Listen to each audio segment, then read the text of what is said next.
This is everything I need to make my first cup of honey baking soda drink.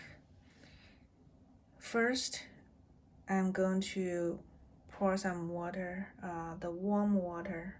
I use the water pot to cook the hot water and then let it get cooler, and then I pour into my cup.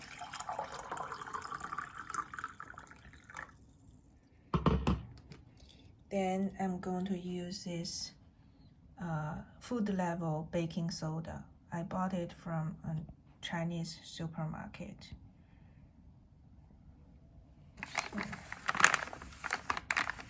I only use very little baking soda. I use the teaspoons, the small spoon for your tea, and I get just very little, a pinch